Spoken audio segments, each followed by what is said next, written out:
espirituales no nos cansamos de invitar a la humanidad a que camine, a que también se alinee a ese camino victorioso.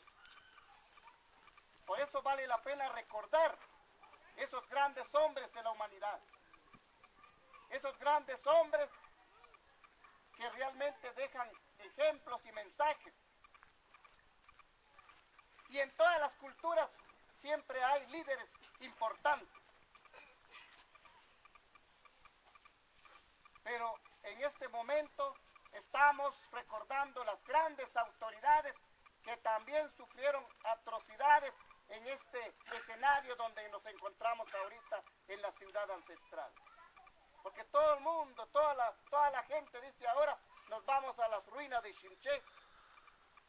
Ese vocabulario, esa terminología es mal utilizada, es utilizado por los académicos, pero para nuestros ancianos que no pierden tiempo para inyectar, para lavar el cerebro en el conocimiento de la inteligencia artificial, ellos dicen a la Xuclepal. Esos son llamados ciudades antiguas, por eso han establecido el lugar sagrado.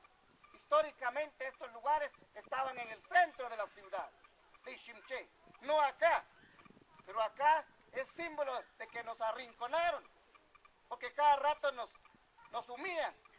Ya no es momento de que nos humillen. Yo siempre he dicho, y por la internet hemos dicho, de que no necesitamos ninguna religión en el mundo. Regresamos en esta conversación que sostenemos de la Ciudad de México hasta Quito, Ecuador, donde se encuentra en estos momentos Ignacio Ramonet, el periodista, autor de muchos libros, autor de este libro que he mencionado que se publicó el año pasado, de las conversaciones con Hugo Chávez, y que bueno, pues aquí también hemos comentado con él en este programa.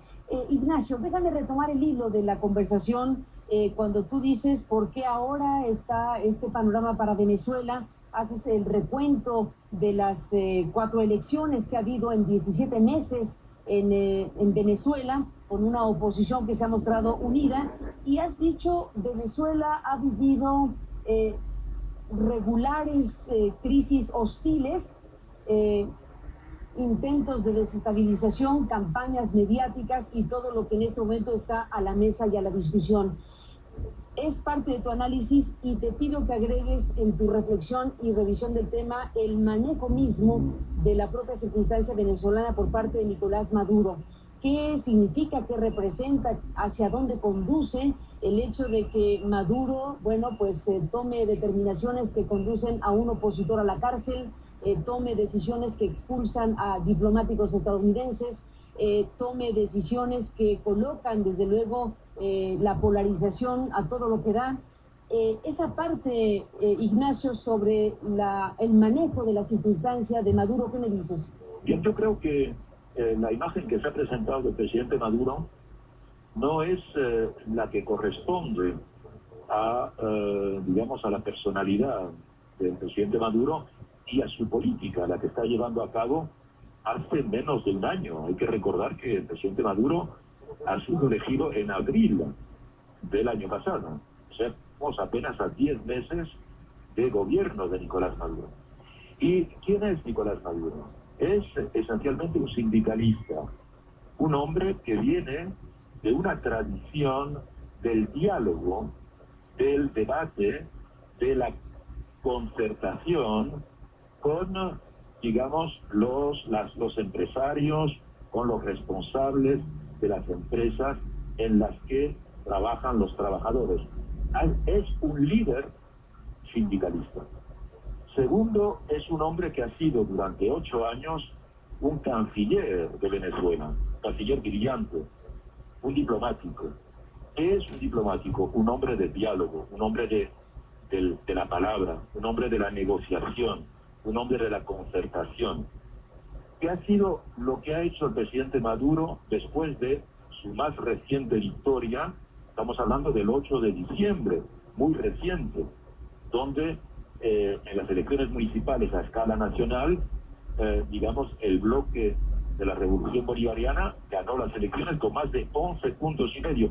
¿Y qué hizo el presidente Maduro? Un llamado al diálogo político con la oposición, al diálogo. en la que participaron, y hubo reuniones en las que participaron muchos dirigentes políticos, hasta en una de ellas, en una de esas reuniones, el líder de la oposición, hasta entonces, Enrique Capriles. Bien, o sea que a partir de esta experiencia podemos decir que el presidente Maduro es un hombre que, aunque ha ganado las elecciones, desea el diálogo. Frente a esto, ¿cuál ha sido la respuesta de Leopoldo López? La respuesta ha sido una actitud insurreccional, un llamado a una protesta que no tiene, digamos, ningún tipo de reivindicación clara. Carmen, yo quisiera que los telespectadores reflexionasen con nosotros qué están pidiendo los estudiantes, dónde están los líderes estudiantes que expresan, digamos, un programa preciso de reivindicaciones de tipo estudiantil. En un país en el que, digamos, el chavismo creó 11 universidades nuevas, en el que hay hoy 2.800.000 estudiantes, y de los cuales apenas unos miles están protestando. Entonces, ¿dónde está la dirección política de esta protesta que se extiende a través del país? O sea que evidentemente Leopoldo López es un hombre con una responsabilidad al haber rechazado la posición de la MUD, de la oposición, digamos, responsable, que hasta ahora ha conducido un programa de oposición electoral democráticamente y el que representa en cierta medida a Enrique Capriles, y que ha preferido la insurrección de la calle. Te recuerdo, Carmen, una cosa importante. En los grupos que protestaron el 12 de febrero, está claro que había infiltrados con armas por parte de los protestatarios, porque se produjo este caso tan extraordinario. Como tú sabes, hubo un líder chavista, un joven chavista que fue asesinado en estas protestas. Este líder se llama Basil Alejandro da Costa, ¿verdad? Era un líder estudiantil que fue asesinado, y un líder chavista también que se llama Juan Montoya. Entre otros muertos, hubo 3 muertos.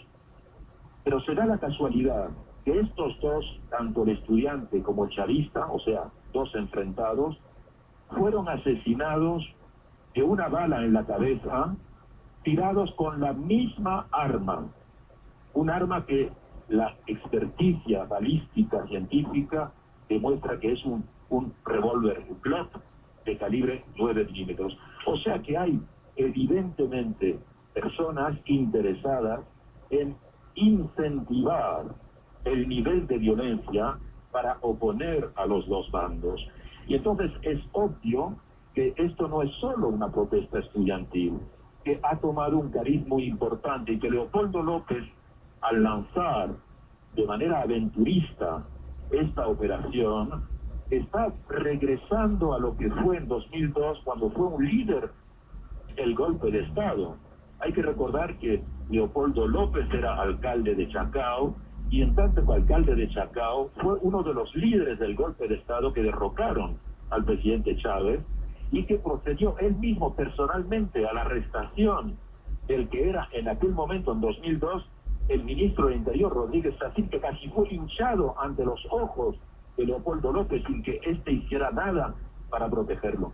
Entonces estamos en una situación en la que es obvio que este responsable político tiene que dar explicaciones, porque ha habido muertos y decenas de heridos.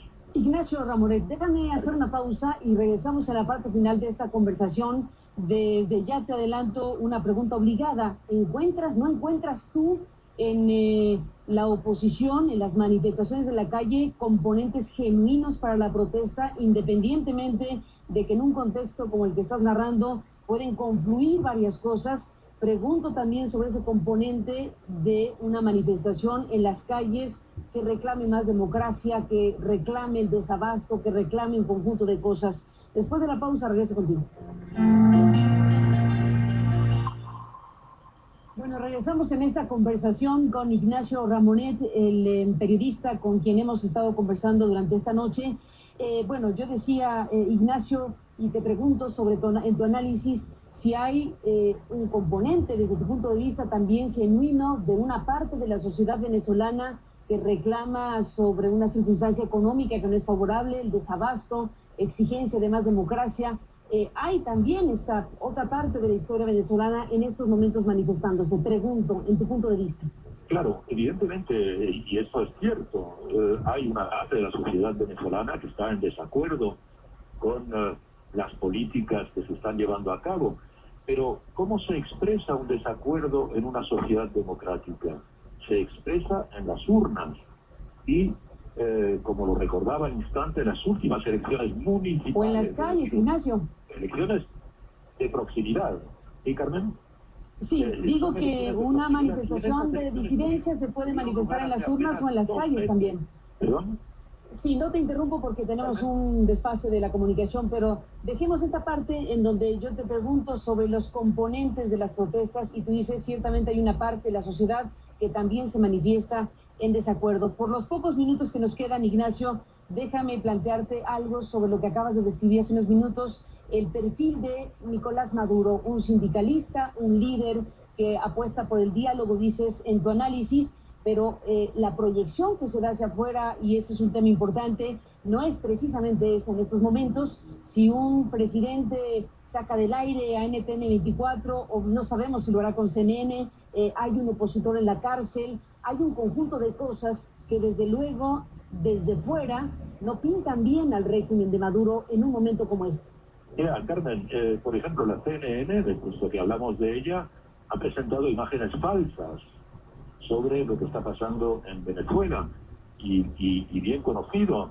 Es decir, la CNN presentó, por ejemplo, el rostro totalmente destrozado de un joven estudiante, Ramón Soto, presentado como víctima de la represión de las autoridades venezolanas, cuando en realidad se trata efectivamente de un estudiante, pero de un estudiante chavista, Ramón Soto, y las imágenes eran del año pasado, que fue golpeado por los amigos, los jóvenes amigos de Enrique Capriles en otra ciudad, en Mérida y no en Caracas.